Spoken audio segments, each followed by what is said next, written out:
great show coming up. We're going to be talking about CNETS. It stands for Carcinoid NeuroEndocrine Tumor Society. I mean, it's this big, long name, but these tumors are misdiagnosed 90% of the time.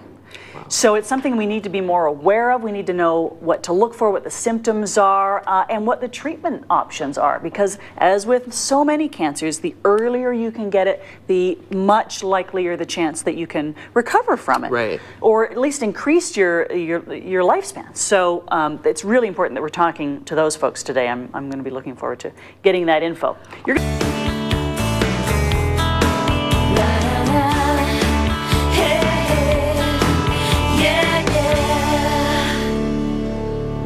Welcome back to Daytime. I don't know if you can see my pin here, but it is representative of CNETS Canada. And we're so happy to have Maureen Coleman, who is the president of CNETS Canada, and Jim Kormos, who's the vice president. They are both connected directly and on a personal level with CNETS.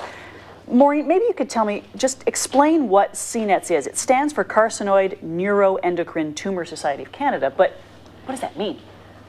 It means Carcinoid NeuroEndocrine Tumor Society Canada means NET cancer. It's a cancer of the endocrine, of the neuroendocrine system, and tumors are created as a result of the hormones that are secreted by the body. I can imagine then that these tumors can happen all over the body. Is that right? That's correct. They can happen. They occur in the lungs. They can occur in the gastrointestinal tract, and in the liver. Yes. Wow. So I said in the beginning that 90% of these are misdiagnosed. That's a frightening number. Why does that happen? Because of a lack of awareness on the part of the entire world, actually. That's a little unnerving. Including our physicians, yes. And it's partly because of a situation, this is one of the reasons we have the zebra here. In medical school, doctors are taught, if you hear hoofbeats, assume it's a horse. We are the outside the box cancer. We're the zebras. So it looks obvious, like it's obviously something else, but if someone doesn't take the time to look a little deeper, that's how they miss it? Is that what you're saying? That's right. It's often misdiagnosed as something else. What would they possibly think it could be other than cancer? Well, they could think it's Crohn's disease. Oh. Yeah, or irritable bowel syndrome, or pneumonia, or they could think it's liver cancer or pancreatic cancer. They might make a mistake and call it pancreatic cancer instead of a pancreatic neuroendocrine cancer. Because there's a difference? What's the difference? Between a pancreatic cancer and a pancreatic neuroendocrine cancer, well, they're completely different in that pancreatic cancer has a different origin from what causes pancreatic. I'm not exactly sure of what causes pancreatic cancer, but I do know that pancreatic neuroendocrine cancer is caused by hormone secretion that causes tumors to grow in the pancreas. And Jim, you have personal experience with exactly what we're talking about now. Explain that as a caretaker of someone with cancer. Well, as a caregiver, pancreatic neuroendocrine carcinoma, insulin secreting type. So as Maureen is saying, that pancreatic cancer itself, which is far more aggressive and usually just isolated to the pancreatic tissues themselves, the neuroendocrine carcinoma can metastasize to all parts of the body, lymph system, bones, to the lung. So you wind up requiring fairly specialized medical people working with you, teams of people to help monitor the ongoing diagnosis and mutations in the cells wherever they appear in the body, and then the most appropriate treatments. Speaking of treatments, if you catch it early, like with so many cancers, you have a much better chance. But are we able to offer everything here in this country to help people with a CNET cancer? No, and it varies from hospital to hospital as well. So that's why it's important that the medical team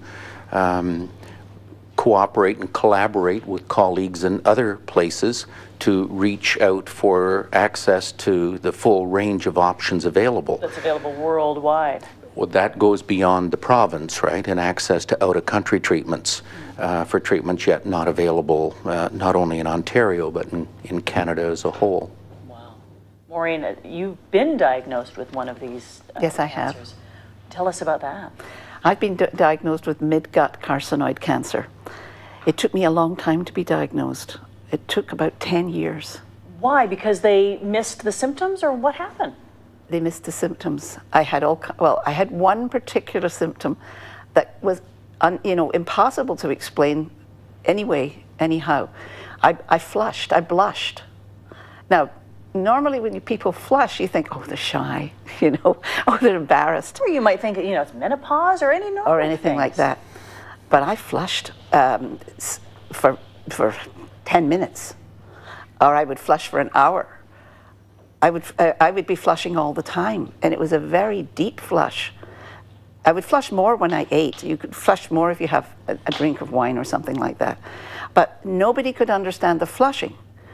And in my particular job, which was teaching, it was important for me to not flush all the time. And it took them 10 years. So meanwhile, the cancer is growing and growing. Well, yes, and it wasn't found until it had metastasized to my liver. Oh, man. That was 10 years ago. So I'm one of the patients who's blessed with a slow progression of the disease. Not everybody is. Most people are with neuroendocrine carcinoma. They can have a very slow progression and can have stable disease. But we have some where it's a very rapid progression and they pass away quite quickly. So if it's not caught early, then wow. Let's talk about Net Cancer Awareness Day. Jim, what's the main goal of raising awareness? Well, to draw attention to this rare class of cancers, not only the politicians and regulators and other decision makers at government level, nationally, locally, and internationally, but also to all the societies and agencies that are there to serve, and to be recognized as a group that needs timely access to state-of-the-art diagnostics and therapeutics and imaging. It's just so important. We can't state this enough. So important to get the right diagnosis early. So for more information, here's the website, CNETSCanada.org. Check it out. Make sure you inform yourself. It's really so important to do that.